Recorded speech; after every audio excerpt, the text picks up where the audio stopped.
Hello friends, आज मु आपण मानक मोर वीडियो रे स्वागत करुच्ची। आपण मानक मु देखौची जे हमर जो हेतिला कोन दुर्गा पूजा हेतिला सेतरा हमर पिठा बनिया हेतिला। तो मु सब गाय मानकू किछि किछि पिठा खुआउची।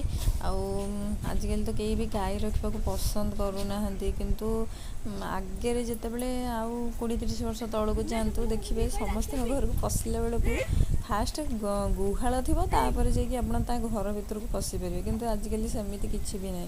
से गाय मैंने बहुत लुप्त हो गले कि गाय रखा पसंद करूना, किंतु देखते से केते क्यूट केते निरीह आउ से माने देख माने भल लगुच।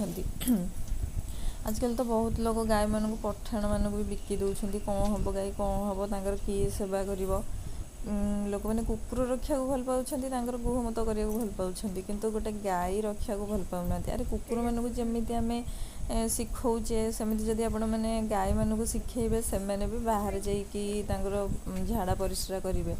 आउ गाय मानकर जो झाड़ा परिश्रा भी सी भी आमर कम आसूचे गचरे देदेबा, किंतु कुकुर मानक लोक मैंने रखुच्च, किंतु गाय मानक आजिकल कहीं भी रखा पसंद करूना। आम तो जहाँ को घर पचार गोटे गाय रखुन ना ना ना ना गाय कम किए कर से धंदा आम करूँ, किंतु कुकुर घर रखुच्च खटरे शुआऊँ सब कर। गाय मानू कहीं भी रखा पसंद करूना। गाय मैंने भी तो आमर गोटे समाज गोटे पार्ट थी, आगुरी बहुत बड़ रोल थिला तांकर, किंतु आजिकल सेमती किछि भी नहीं। आउ मोर गोटे फार्म अच्छे जोटि गाय कुकुड़ा बिलेई मु सबू किछि रखी, मु सबू गोटे गोटे वीडियो करके आपण मानकु देखैबी। धन्यवाद।